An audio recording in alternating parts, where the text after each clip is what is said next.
Ayan mga ka-wonder. Hello kambal. Kasi mga ka-wonder, namalingki tayo ngayon. Kasi alam niyo naman pag namamalingki tayo, si Marites Vlog. Ay ako nang umiyak. Si Marites Vlog mga ka-wonder, lagi yung nagsasabi sa akin sa tindang na yung grapes ni Kuya mo Bert. Ngayon syempre, bumili ako ng grapes para kay Kuya Bert. Kasi yun lagi mga ka-wonder yung lagi niyang inaano sa atin. Yung grapes ng asawa niya. Kasi ang saya-saya daw ni Kuya Bert pag kumakain siya ng grapes.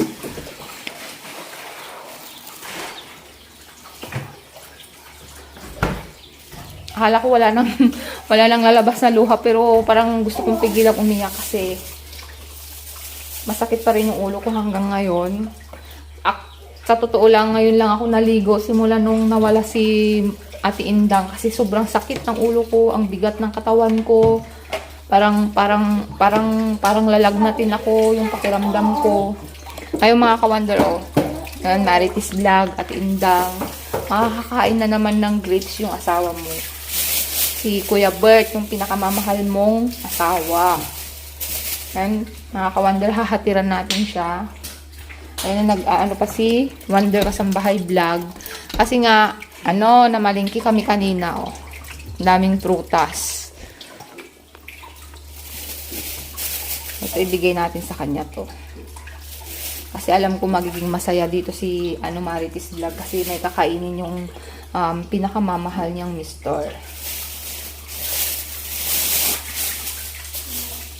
Ay mga ka-wonder, kasi ihatid lang natin to si itong grapes dun sa kay Ate Indang. Ano ba ito? Sandali. Ikaw na lang magbalik, Joe. Ayun mga ka-wonder, punta na tayo doon. At ibigay natin to kay Kuya Bert. Ate Indang. Ayan mo, hanggang andito si Kuya Bert sa atin. Sino? Hanggang andito si Kuya Bert. Kuya Ate Indang. Kasi alam ko magiging masaya kapag binibigyan ko siya ng pagkain niya.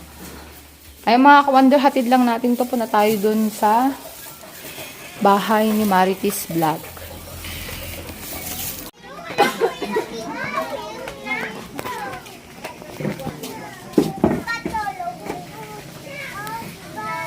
Yung bago washing machine. Ay mga ka-wonder, kasi andito na tayo. Kanino yan? Ayun, pauwi na tayo mamaya konti lang. Yan yung binili nila. Di kuryente man ang binili nila. Hindi, ito may